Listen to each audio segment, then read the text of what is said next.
এরকম ভুল তেলাওয়াতে 100% নামাজ নষ্ট হবে। এই মার করা জায়গাগুলোতে অধিকাংশ লোক ভুল বলে থাকে, যার ফলে অর্থ চেঞ্জ হয়ে যায় এবং নামাজে তেলাওয়াতের কারণে নামাজ নষ্ট হয়ে যায়। দেখুন আপনার কোন কোন জায়গাগুলোতে ভুল রয়েছে এই সূরা কুরাইশের, অবশ্যই এখনই ঠিক করে নিন, পরবর্তী হয়তো সময় হবে না।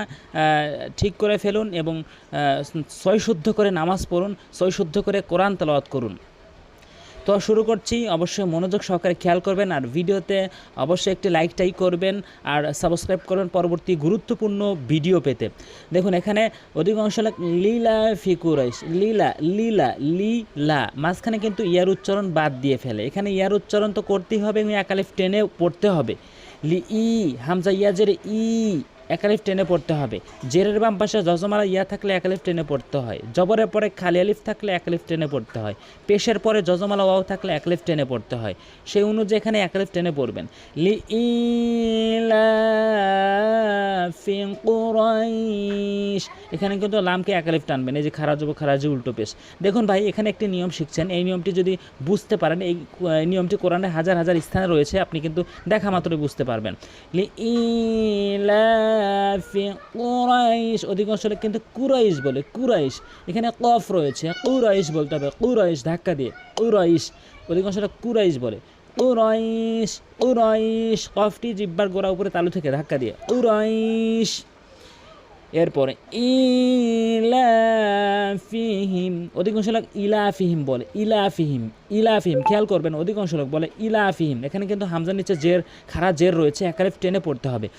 ইলা একালিফ করে ইলাফিহিম রিহ, অধিকাংশ লোক রিহলাতা বলে, রিহলাতা রিহলাতা। এখানে কিন্তু বড় হা রয়েছে, বলতে হবে রিহ রিহলাতাশ শিতা, এখানে কিন্তু তা চার আলিফ টেনে পড়বেন, উপরে এরকম মোটা চিহ্ন থাকলে চার আলিফ করে টেনে পড়তে হবে। এখানে কিন্তু আপনি এক আলিফ টেনে অক্ফ করবেন। এরপরে ফাল ইয়াবুদু, অধিকাংশ লোক বলে ফাল ইয়াবুদু, ফাল ইয়াবুদু মানে ফাল ফাল আমজবর ফাল ইয়া জবর ইয়া বা পেশবু, ফাল ইয়াবু ইয়াবু মানে এখানে আইনের উচ্চারণ যে বাদ দিয়ে ফেলে, আইনের উচ্চারণ করতে হলে ইয়া বলতে হবে, ইয়াবুদু ইয়াবুদু, আইনের উচ্চারণ আনতে হবে, ইয়াবুদু ফাল ইয়াবুদু রাব্ব হাযাল বাইত, এখানে হা একালিফ অবশ্যই টেনে পড়বেন। এরপর আল্লাযী আত'আমাহুম, দেখুন এখানে অধিকাংশ লোক আল্লাযী এর কাছে আল্লাজি বলে, এখানে জিমের উচ্চারণ করে ফেলে, কখনোই সেটি করা যাবে না। জালটি জিব্বার আগা দাঁতের আগা থেকে রি বলতে হবে। এরপরে আত আমা বলা যাবে না, আত'আমা বলতে হবে, আত'আমা। এটি কলকলার হরফ হচ্ছে 5টি, কফ তো বাজিম দাল, এই 5টি হরফের উপরে জজম হইলে ধাক্কা দিয়ে পড়তে হয়, এই জন্য এখানে ধাক্কা দিয়েছি।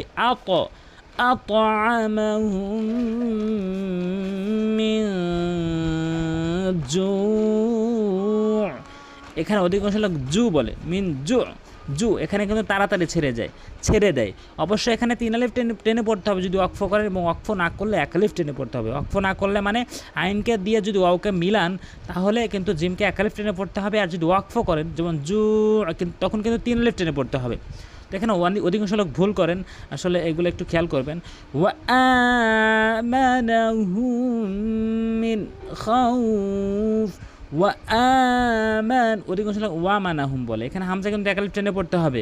ওয়া আমানাহুম মিন খাউফ, অবশ্যই ভালো করে বুঝে নিয়ম কানুনগুলো প্রয়োগ করে অবশ্যই শুদ্ধ করে তেলাওয়াত করবেন, তাহলে আপনার নামাজ শুদ্ধ হবে, অন্যথায় কিন্তু নামাজ ভেঙে যাবে। আজ এ পর্যন্তই, পরবর্তী ভিডিও পেতে অবশ্যই সাবস্ক্রাইব করবেন আর লাইক অবশ্যই করবেন। আসসালামু আলাইকুম।